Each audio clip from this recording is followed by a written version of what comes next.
favor. 1 Coríntios, capítulo 1, versos 1 a 9. Tá?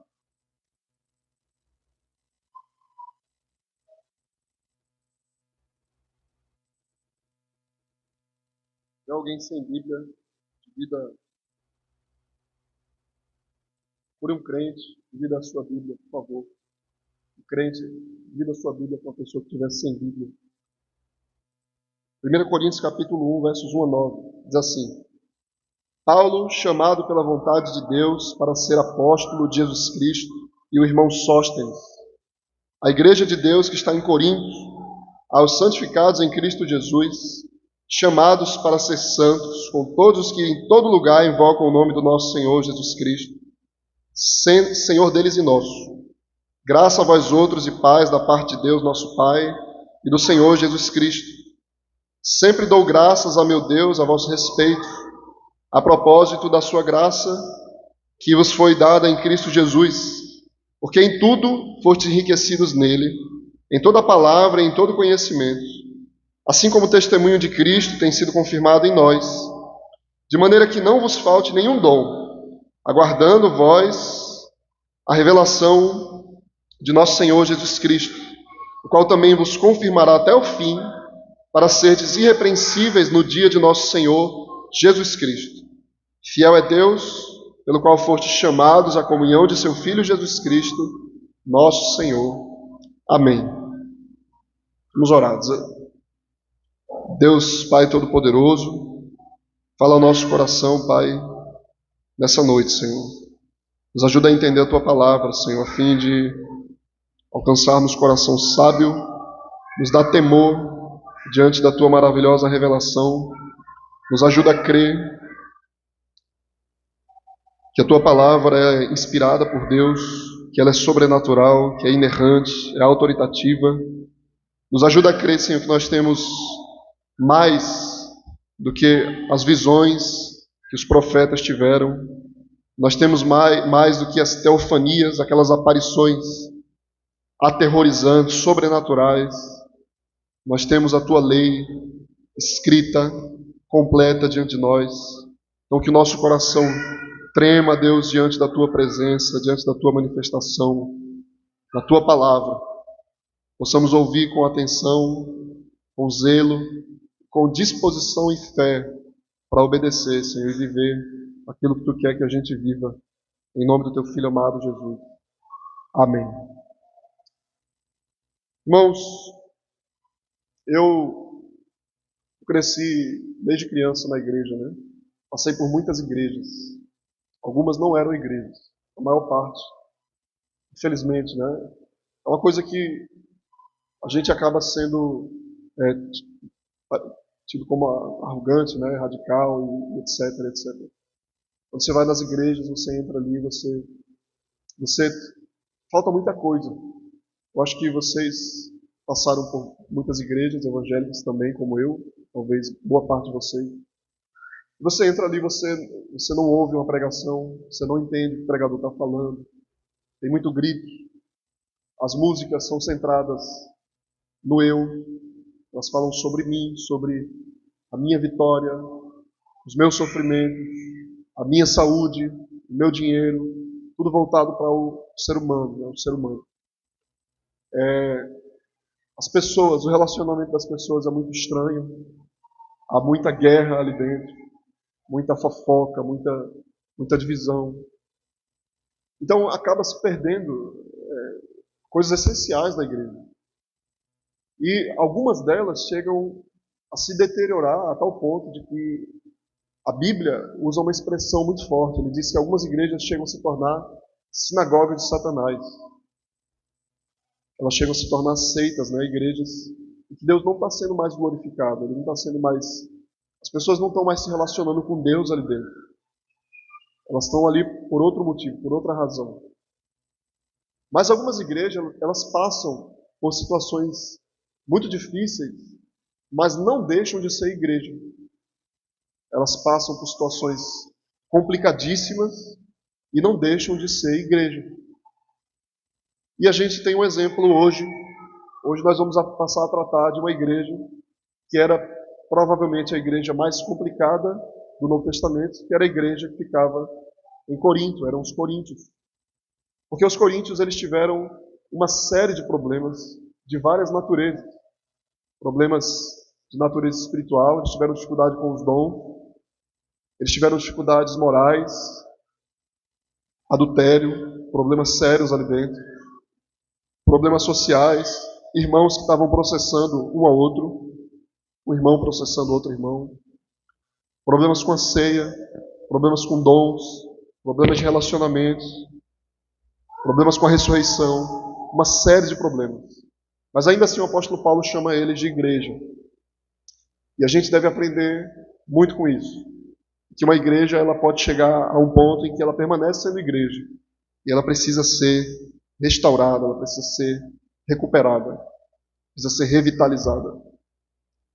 Então a gente vai passar a aprender a partir de hoje, se Deus permitir, a partir da primeira carta de Coríntios, a gente vai passar a aprender mais sobre os desafios da igreja. O que a igreja pode chegar e enfrentar sem perder a sua essência. Essa é a carta de 1 Coríntios. Tá? A gente vai passar a tratar hoje. O estudioso, chamado Peter Wagner, ele diz que 1 Coríntios ela é provavelmente o livro que mais tem conselhos práticos para os cristãos do nosso tempo do que qualquer outro livro da Bíblia. Estudar essa carta é fazer um diagnóstico da igreja contemporânea. É a gente perceber os principais problemas da igreja hoje. É ver as suas vísceras, as suas entranhas. É colocar um grande espelho diante de nós. Então a gente deve aprender agora, com a primeira carta de Coríntios, como a gente deve identificar os nossos problemas e como o apóstolo Paulo tratou aquele problema. Tá? Antes da gente entrar no texto, propriamente dito, eu queria explicar para vocês todo o contexto, todo o assunto que a 1 Coríntios vai tratar. O apóstolo Paulo plantou a igreja de Corinto no final da sua segunda viagem missionária. Paulo fez várias viagens pregando a palavra.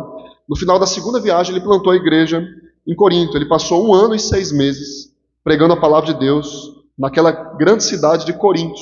Se você quiser entender melhor, você vai ler o livro de Atos, capítulo 18. Foi quando Paulo chegou ali em Corinto e plantou aquela igreja, Atos capítulo 18. Depois que ele acabou aquele período de 1 ano e 6 meses, Paulo saiu de Corinto e foi para Éfeso. Lá em Éfeso, ele ficou bastante tempo em Éfeso, ele escreveu a primeira carta de Coríntios. Então, ele foi para Corinto, plantou a igreja de Corinto, depois ele foi para Éfeso, e de Éfeso ele escreveu a primeira carta de Coríntios, para os coríntios. Tá? Essa primeira carta, ela não foi a primeira carta que Paulo escreveu para os coríntios, apesar de ser chamada a primeira carta, ela não foi a primeira carta que ele escreveu. Porque em 1 Coríntios capítulo 5, verso 9, Paulo diz que já em carta vos escrevi que não vos associasseis com os impuros. Então Paulo diz que ele escreveu uma outra carta antes de 1 Coríntios. E é muito provável que ele tenha escrito uma outra carta entre 1 Coríntios e 2 Coríntios. Ou seja, 2 Coríntios é talvez a quarta carta que o apóstolo Paulo escreve para os coríntios. Mas apenas essas duas cartas foram inseridas no Novo Testamento. Tá?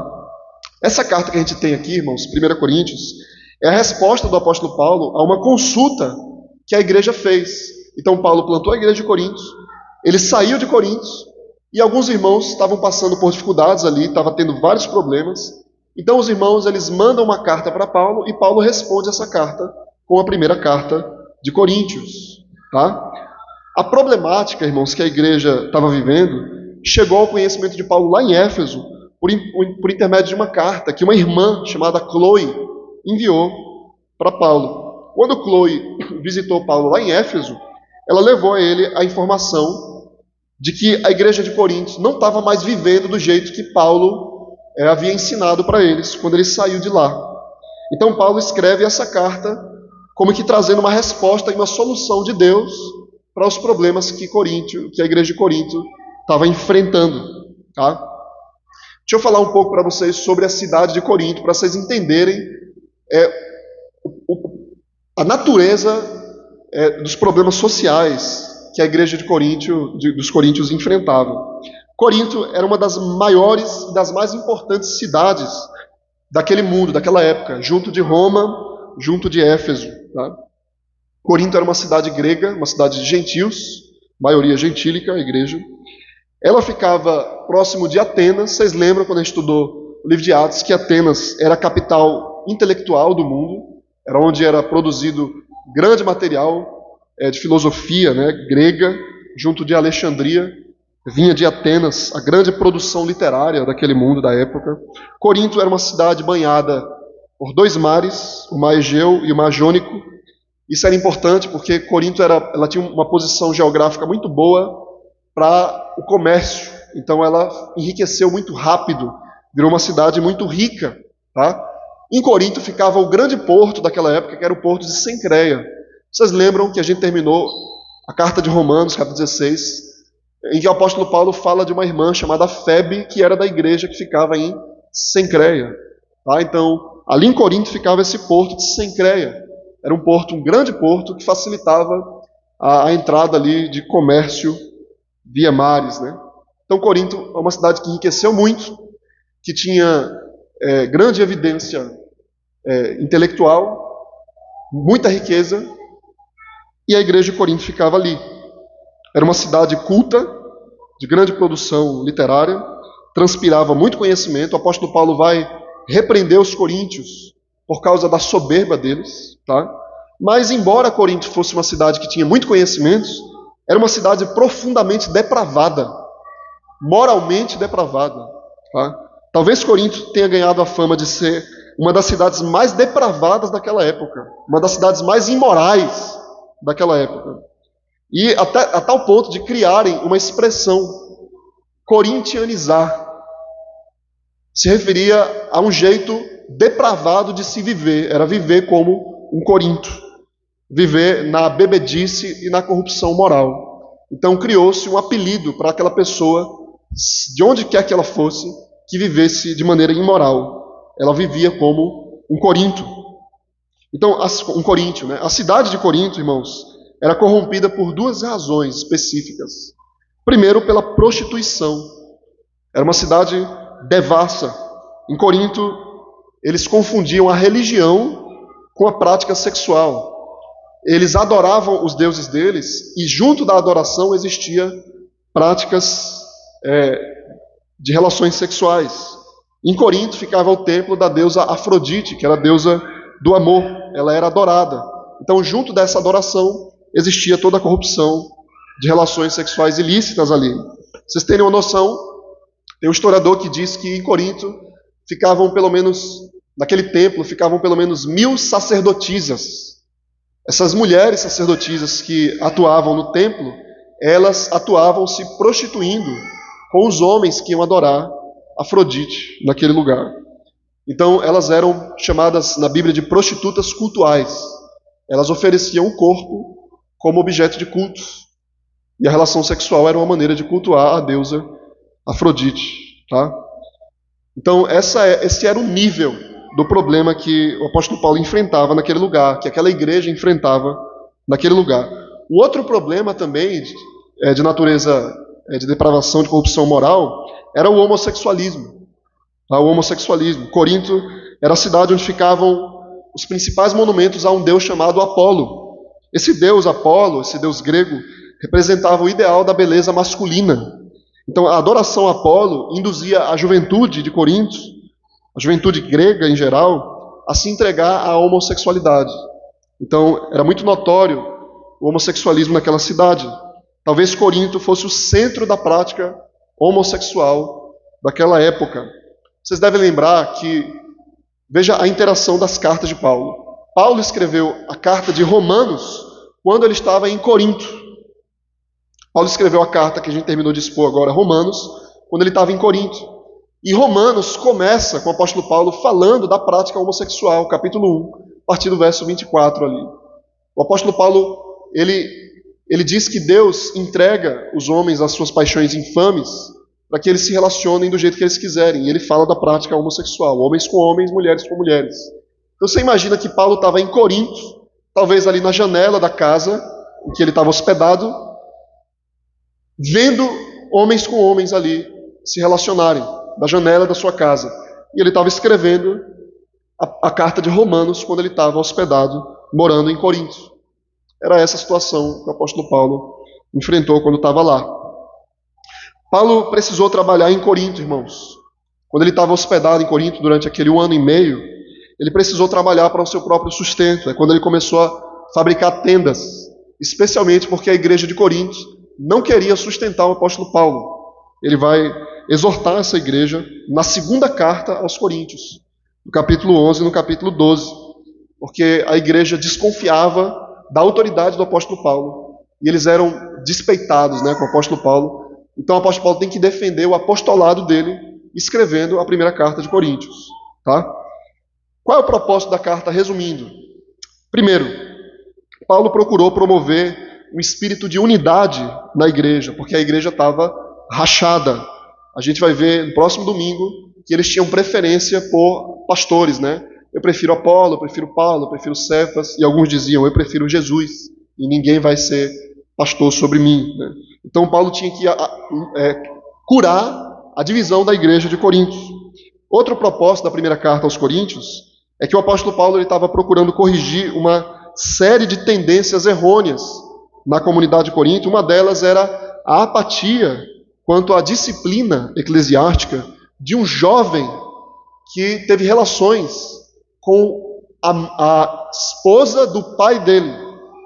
E não se sabe exatamente se era a própria mãe dele ou se era a madrasta. Esse jovem era membro da igreja de Corinto e o apóstolo Paulo induz a igreja a disciplinar aquele jovem. Vocês precisam afastar esse rapaz por causa do tamanho do pecado dele. Ele não pode ficar participando da ceia, ele não pode ficar junto de vocês de qualquer jeito. Então a disciplina tem que ser aplicada. Outra razão pela qual o apóstolo Paulo escreveu 1 Coríntios foi para responder algumas perguntas de natureza teológica. Então a gente vai ver algumas referências. Paulo diz assim, vocês me perguntaram e eu estou respondendo.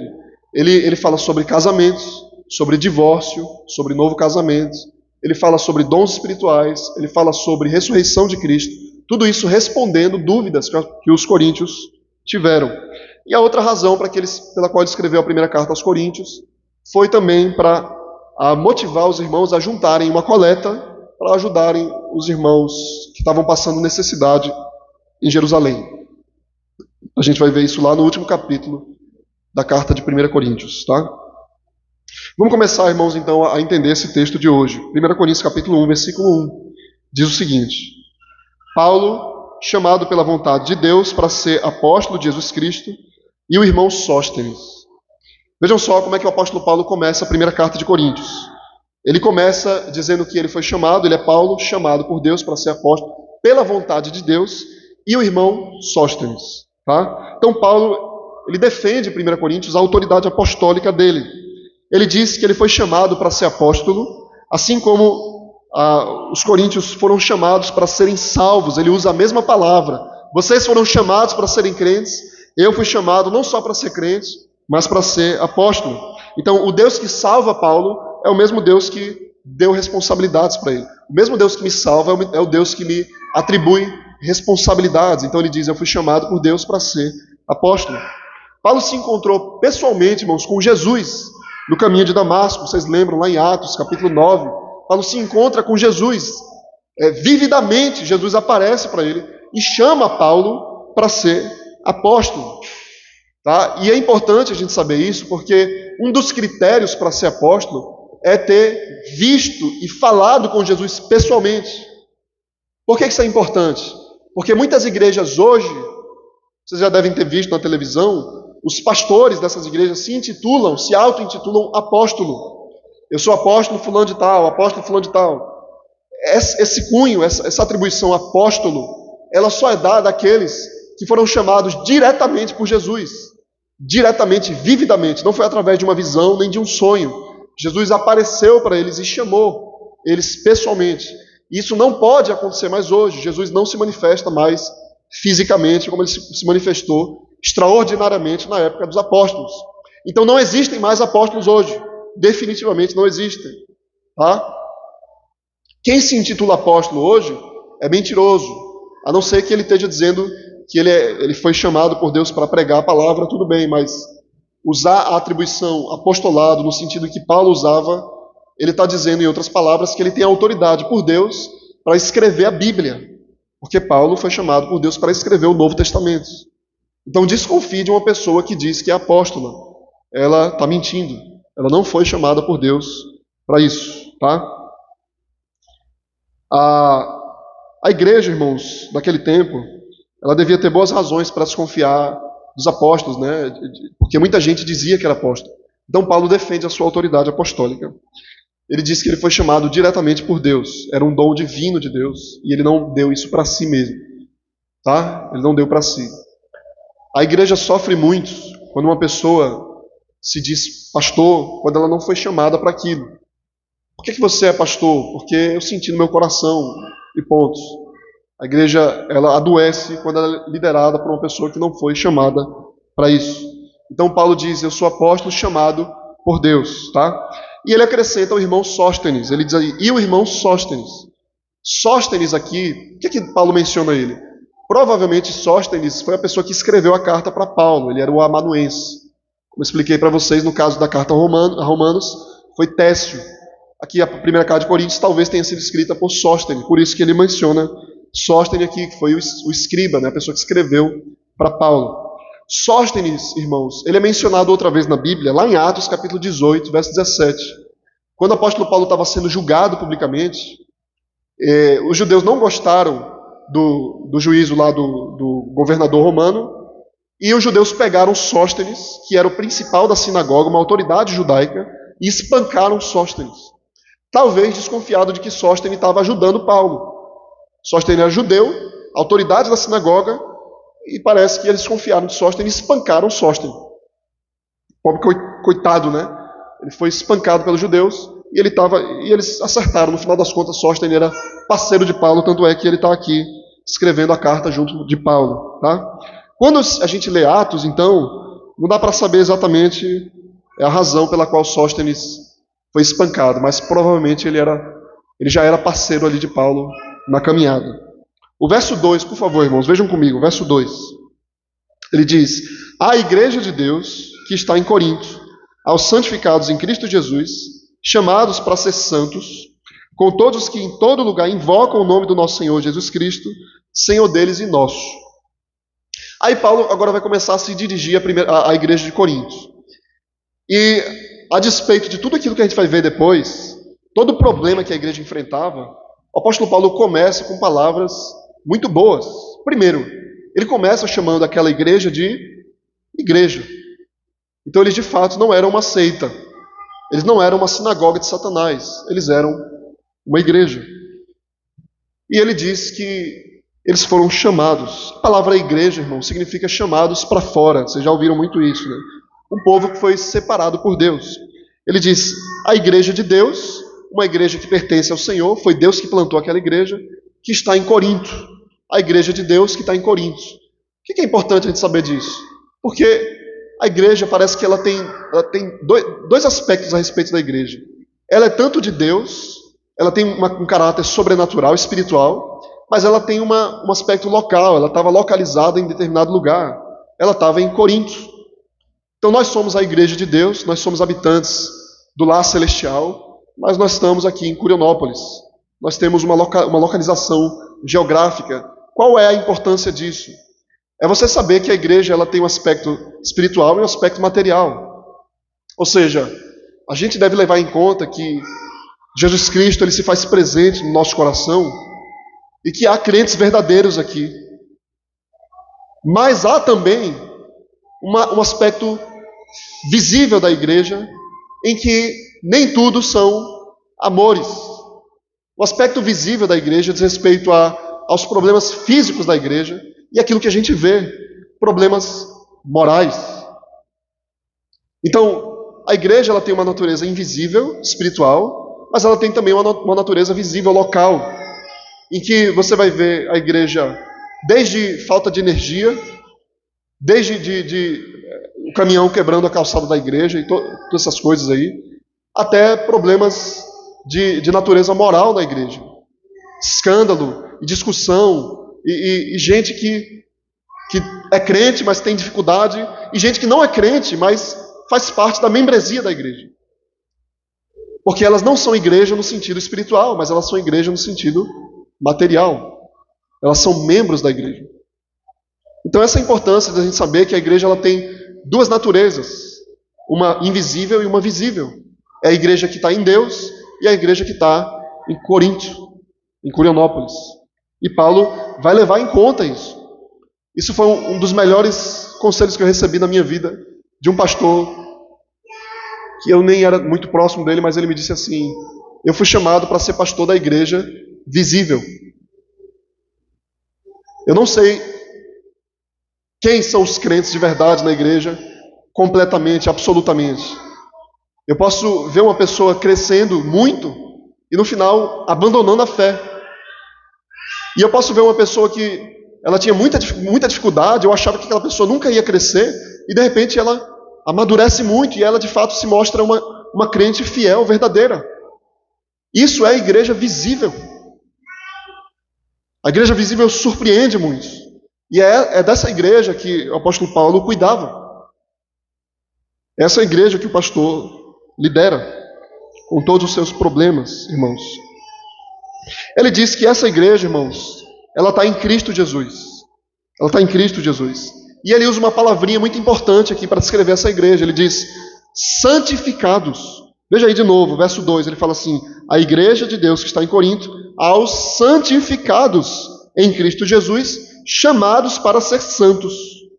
Santificados, chamados para ser santos. O que significa santificados, irmãos? O que significa isso? A palavra aqui, ela traz a ideia de um estado terminado, acabado. Eles foram santificados. A palavra santificado significa literalmente separado. Eles foram cortados para um determinado objetivo.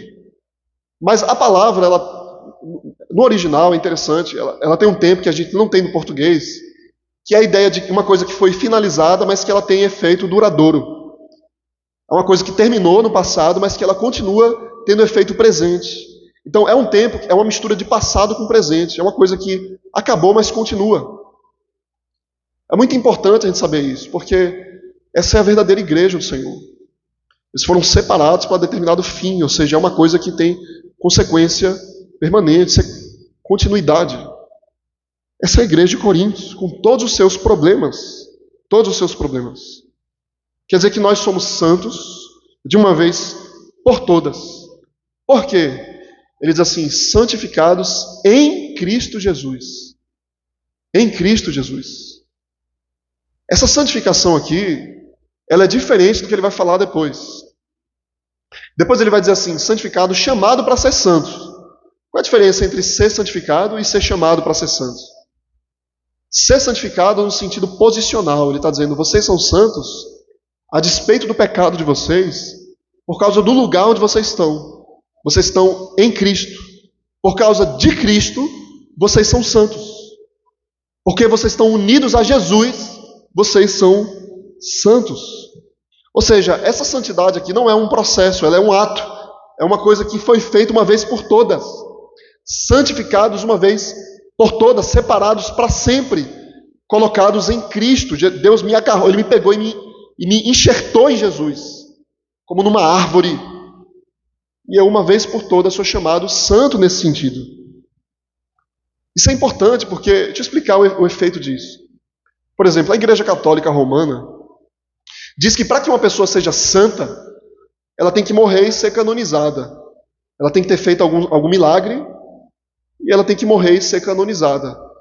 Aí ela se torna santo. São fulano de tal, São fulano de tal. Mas a Bíblia não, a Bíblia diz que todo crente que está em Cristo Jesus é santo. Se você é crente em Cristo Jesus, você é santo. Você é santo. Isso é, você foi santificado por Ele. Porque você está nele, inserido nele, por causa da santidade dele e não a sua. Isso é ser santificado em Cristo Jesus. Em Cristo Jesus. Tá? Importante a gente ressaltar, irmãos, que Paulo ele vai falar de vários problemas daquela igreja. Mas ele começa afirmando que aquela igreja era santa. Mas que coisa extraordinária. Que coisa impressionante. Ele começa falando da realidade deles em Cristo, para depois falar da realidade deles em Corinto. Vocês entenderam a importância disso? Isso é importante porque o que Paulo vai fazer é exortar os irmãos a viverem de acordo com a realidade deles em Cristo. Em Cristo. Então, é mais ou menos assim, de maneira muito, muito superficial, mas é mais ou menos assim. Você está vivendo uma vida complicada, errada, e alguém diz assim para você: meu irmão, lembre de quem você é. Lembre-se de quem você é. Você não é isso, você não é essa pessoa. Você está em Cristo Jesus. Então, o que Paulo está fazendo aqui é extraordinário. Ele está dizendo, ele está apresentando uma realidade anterior, e ele está dizendo, agora você deve viver de acordo com essa realidade. Ele não está dizendo que você vai viver de acordo com a realidade para conquistar aquela realidade lá na frente. Ele está dizendo, você já foi conquistado, você está em Cristo, e você vai viver agora de acordo com essa realidade, santificado em Cristo. Essa é a maneira que Paulo exorta os irmãos, os crentes. Ele faz isso em todas as suas cartas. Ele apresenta o indicativo, ele diz, é assim que você está. E então, após isso, ele apresenta o imperativo, ele diz, é assim que você deve viver. Você não é isso, não faça isso, essa não é a sua realidade. Abandone isso, porque você está em Cristo Jesus. É por isso que em seguida ele diz, vocês foram chamados para ser santos. Foram chamados para ser santos. Isso quer dizer que Deus, irmãos, apesar dos nossos pecados, Ele nos vê como um povo santo, como uma noiva pura. Toda a nossa imundícia, se você está em Cristo Jesus, Deus olha para você e vê alguém puro, santo. Que coisa impressionante. Por quê? Por causa do lugar onde você está, não aqui em Curionópolis, em Cristo Jesus. Você está coberto por Ele. Coberto por Ele. Então parece que, nesse texto que a gente leu, dos versos 1 a 9, Paulo mostra a igreja como Deus vê. E a partir do verso 10, que a gente vai começar a falar dos problemas da igreja, Paulo ele fala da igreja como a gente vê. Então Paulo apresenta a igreja como Deus vê, santa, e ele apresenta a igreja como nós vemos, problemática, cheio de limitação, cheia de ferida. Ele vai passar a falar depois disso. Então, apesar da imundícia que era aquele local, aquela cidade, Paulo tinha bons motivos para crer que tinha uma igreja de verdade ali.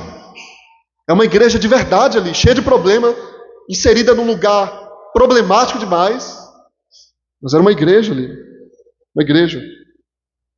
Isso traz esperança, irmãos, de que Deus tem gente em todo lugar nesse mundo. Você vai numa cidade e você descobre que aquela cidade, ela é a cidade mais depravada que você já foi na vida. E você anda, você dobra na esquina, tem uma igrejinha ali. E tem pessoas adorando a Deus de verdade ali. É o que estava acontecendo em Coríntios. E ele diz assim, chamados para ser santos. Chamados para ser santos. O que significa isso? Logo depois de dizer que os coríntios são santos, de uma vez por todas, santificados para sempre, ele diz que eles foram chamados para ser santos. Como assim, Paulo? Eu não já sou santo? Como é que eu sou chamado para ser santo? É uma outra realidade. Outra parte dessa realidade da santificação é que a gente precisa se santificar.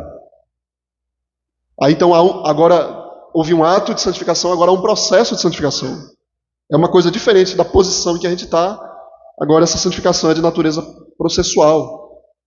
Quem está em Cristo, uma vez por todas, é também chamado para ser parecido com Ele. Andar como Ele andou. Então o crente de verdade, a pessoa que está em Cristo de verdade, ela não vai usar isso de desculpa para viver no pecado. Porque a evidência de que você está em Cristo de verdade, você foi santificado uma vez por todas, é que você está buscando melhorar. Você está buscando ser parecido com aquele com quem você está unido. Você quer se parecer com ele. Esse processo de santificação, ele engloba leitura da palavra, oração, mortificação do pecado, arrependimento, comunhão com a igreja, tudo isso é o processo da santificação. Então a gente não tem desculpa, irmãos, para pensar que já que eu estou em Cristo, eu já sou santo, eu não preciso me preocupar mais com o jeito como eu vou viver. Porque, na verdade, a evidência de que você está em Cristo é o jeito que você vive. É isso que Paulo está ensinando para a gente. É que você busca viver em santidade. Aquele que foi santificado busca viver em santidade de vida. É isso que nós fomos chamados para fazer, chamados para ser santos. Aí ele começa, no verso 2 ele ainda diz o seguinte, vejam de novo o verso 2. Ele diz assim: a igreja de Deus que está em Corinto, santificados em Cristo Jesus, chamados para ser santos, com todos os que em todo lugar invocam o nome de nosso Senhor Jesus Cristo, Senhor deles e nosso. Com todos os que em todo lugar invocam o nome do Senhor Jesus. Os coríntios, irmãos, dentre tantos problemas que eles tinham também uma vaidade besta, uma coisa sem explicação, de achar que eles eram mais especiais do que as outras igrejas. Uma igreja cheia de problema achava que era mais especial. Como é que pode isso? E Paulo, diferente de outras saudações que ele faz nas outras cartas, ele faz questão de falar que tudo isso que ele está dizendo diz respeito não só a vocês, coríntios, mas a igreja espalhada por todo o mundo. Ou seja, ele está falando, em outras palavras, está dizendo: meus irmãos, eu estou falando isso para vocês, mas vocês não são os únicos crentes da face da terra. Nós não somos os primeiros, nem os últimos, e nem os únicos. Então Paulo, numa carta escrita aos coríntios, ele diz: e aos irmãos que estão em todo o mundo, em outros lugares.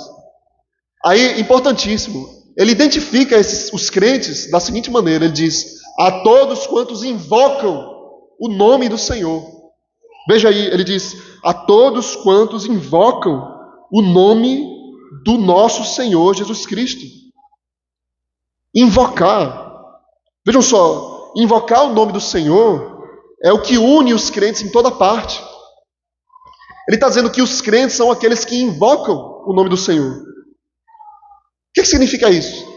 Que se você não invoca o nome do Senhor, você não é crente. O que é invocar, gente? Invocar é orar. Invocar é orar. Os que falam com Deus, chamam por Ele, se relacionam por Ele, dialogam com Ele. A todos quantos falam com Deus. Os que não falam com Deus não são crentes. Então, nós somos marcados pela oração. Você entende isso? Preste atenção. O crente é identificado pela oração. Se você não ora, você não é crente. Provavelmente você não é crente. A todos quantos invocam o nome do Senhor Jesus. Matthew Henry, irmãos, ele diz assim: os cristãos se diferenciam dos profanos e dos ateus pelo fato de não ousarem viver sem oração. E eles se diferenciam dos judeus e dos pagãos pelo fato de invocarem o nome de Cristo. Entenderam? Então, a oração nos diferencia dos ateus, porque os ateus não oram. E ela nos diferencia dos judeus e dos pagãos, porque eles não oram para Jesus. Então Paulo diz: a todos quantos invocam o nome do Senhor Jesus. Que coisa pesada, porque aquele que não ora é ateu.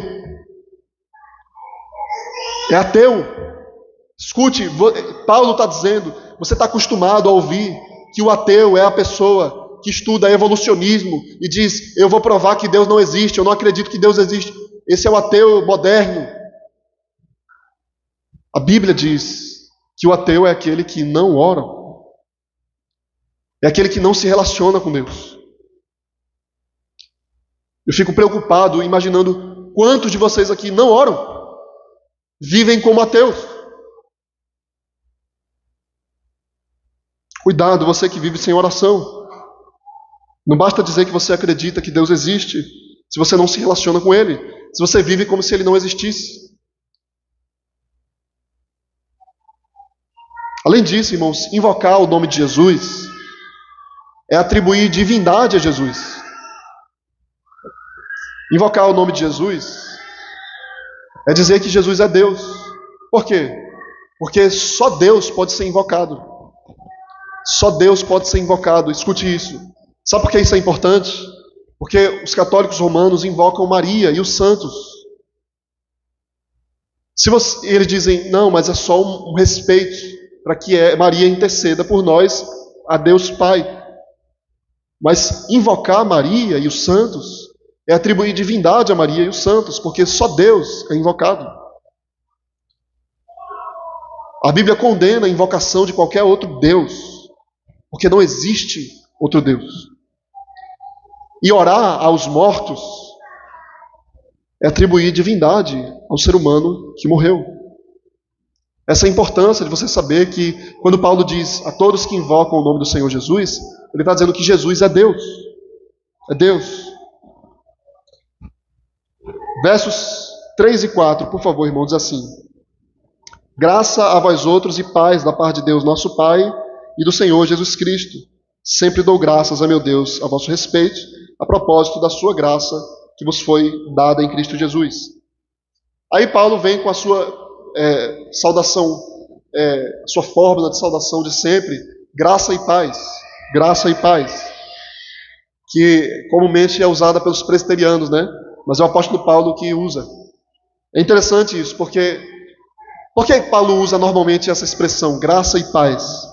No mundo grego, isso é interessante, no mundo grego, irmãos, as pessoas se saudavam umas às outras, normalmente com a palavra grega, saudação, que é derivada da palavra graça.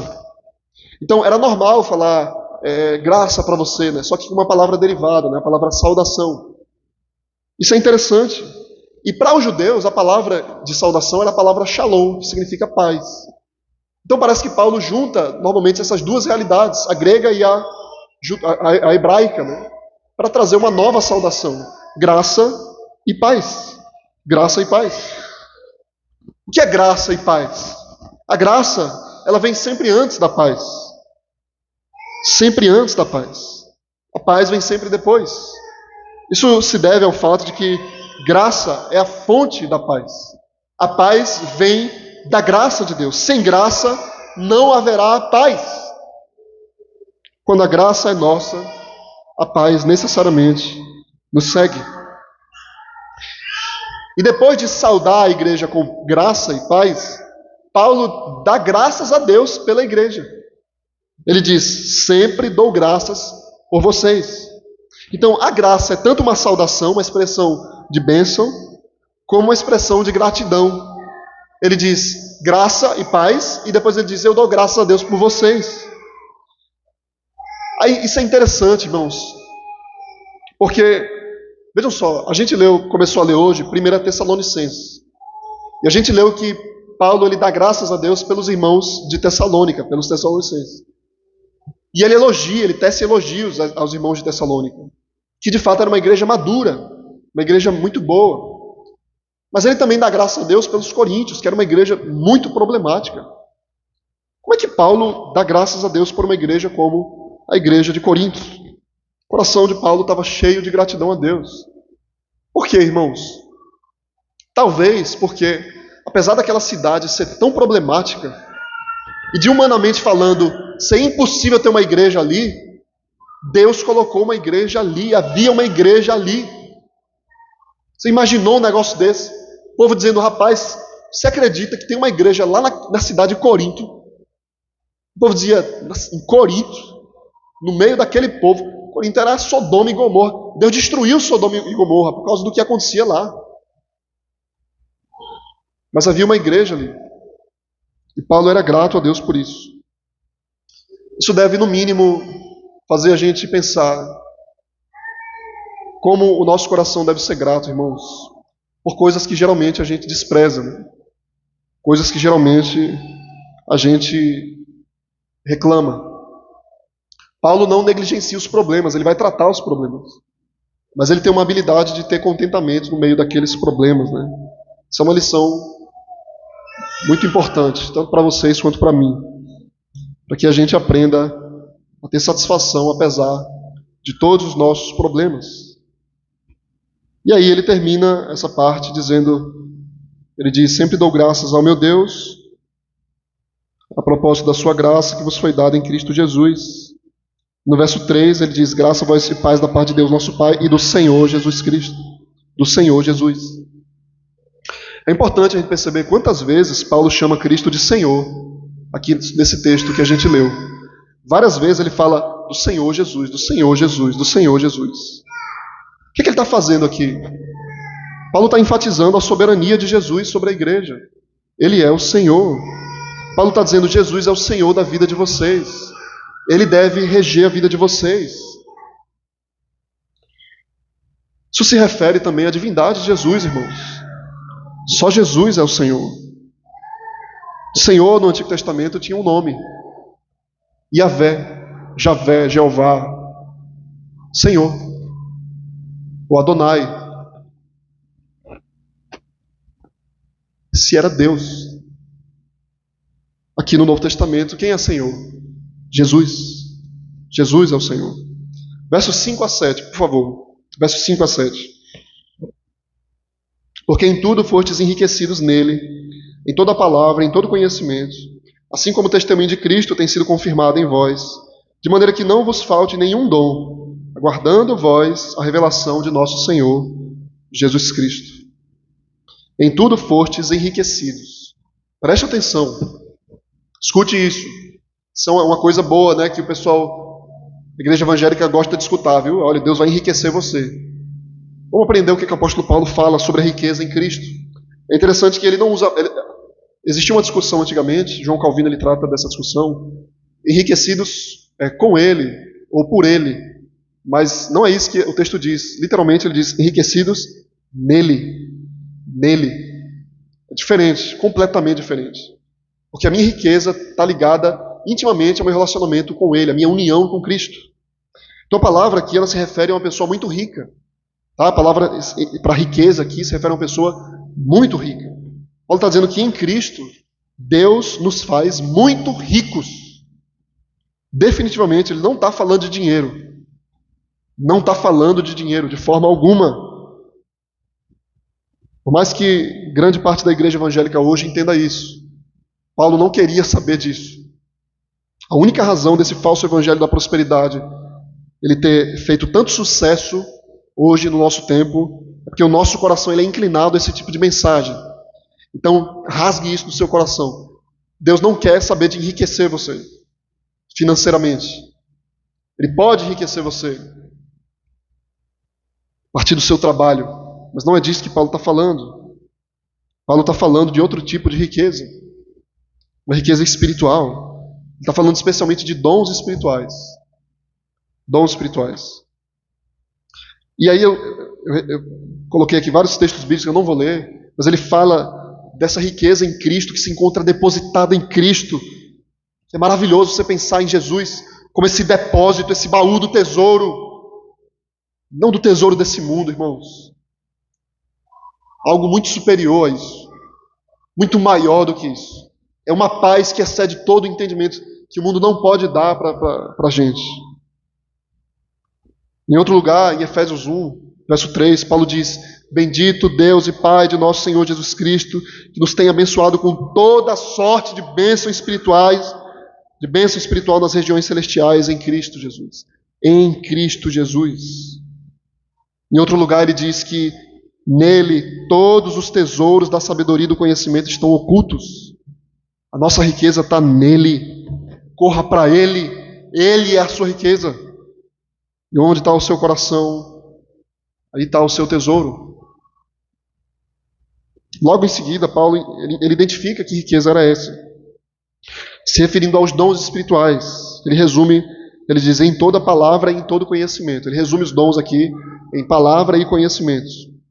Então a igreja de Corinto era uma igreja muito capaz na palavra e no conhecimento. Era uma igreja que tinha muitos dons. Paulo reconhecia isso. Na segunda carta de Coríntios, capítulo 8, verso 7, ele vai falar que eles manifestavam superabundância de fé e de palavra. Tá? Eles abundavam em graça. E ele fala especialmente dos dons. Dos dons. Então você imagina uma igreja que tinha muito conhecimento. Eles conheciam a Bíblia. Eles conheciam a Bíblia. Eles eram pessoas que sabiam se comunicar. Eles eram pessoas muito ativas. Eles tinham muitos dons. Especialmente dons extraordinários. Como é que a gente sabe disso? Porque no final da carta de Coríntios, já caminhando para o fim, a partir do capítulo 11, capítulo 12, até o capítulo 14, ele vai tratar desses dons. Dons de milagres, dons de curas, dons de ensino, de pregação, de profecia. Isso tudo tinha naquela igreja. E era uma igreja muito problemática. Então você imagina uma igreja que fala que tem muitos dons, e eles transbordam de dons, segundo eles. E eles acham que isso é uma identificação de uma igreja saudável. Mas eles vivem na imundícia, na lama. Paulo está falando de uma igreja assim, ele está falando da igreja de Corinto. Uma igreja que tinha muitos dons, mas tinha problemas seríssimos. Eles nem sabiam usar os dons. Que coisa difícil de entender. É complicado entender como é que essa igreja funcionava exatamente. Então, esses irmãos, essa igreja não eram irmãos ignorantes, eles tinham muitas habilidades. E Paulo tinha que tratar esses irmãos. Ele fala, assim como o testemunho de Cristo tem sido confirmado em vós. É interessante que ele liga os dons, irmãos, ao testemunho de Jesus. Tá? Provavelmente esse testemunho de Jesus seja o Evangelho. O que é o testemunho de Cristo? É o conteúdo do Evangelho. A vida, a morte, a ressurreição de Cristo. E ele liga esses dons ao Evangelho. Ele está dizendo que esses dons são frutos da pregação da palavra. Vocês têm isso aí porque o testemunho de Cristo foi apresentado a vocês. Então, os dons estavam fundamentados na palavra. Uma igreja rica da palavra de Deus vai ser abençoada de dons. E ele termina falando assim, irmãos, aguardando vós a revelação de nosso Senhor Jesus Cristo. Aguardando vós a revelação de nosso Senhor Jesus Cristo. Verso 7. Paulo associa os dons espirituais à expectativa do retorno de Jesus. Isso é interessante. Ele diz que se vocês aguardem a volta de Jesus. Então o interesse dos coríntios no retorno de Jesus parecia ter diminuído. Então Paulo tem que tratar disso. Isso é importante, gente. Vocês aguardam Jesus, vocês anseiam pela vinda dele. A prova para um cristão verdadeiro ou falso é a espera de Jesus. Ou você espera Jesus, ou você tem medo da vinda dele. Como é que está o seu coração com relação a isso? Quando você vê guerras e rumores de guerras. Quando você vê o mundo se mobilizar para interromper o testemunho de Cristo. Nações se juntando para interromper. Mas Jesus fala, mas ainda não é o fim, haverá paz. E aí parece que as coisas parecem que se apazigua, a paz começa a nascer. E a gente fica pensando, será que Jesus vai voltar agora? Você deseja isso, você teme isso. Então a igreja de Cristo, o povo chamado por Deus, é um povo santo que espera Jesus. O que é que mais motiva a igreja a ser santa? Paulo diz que a expectativa na volta de Jesus me faz querer ser mais parecido com Ele. Então um sintoma, um diagnóstico do meu coração é que quando eu estou vivendo de um jeito errado, é porque eu não estou aguardando Jesus. Então Paulo vejam só o que ele está fazendo, ele está identificando o problema da igreja. Gente, eu acho que vocês não têm aguardado Jesus, a volta dele.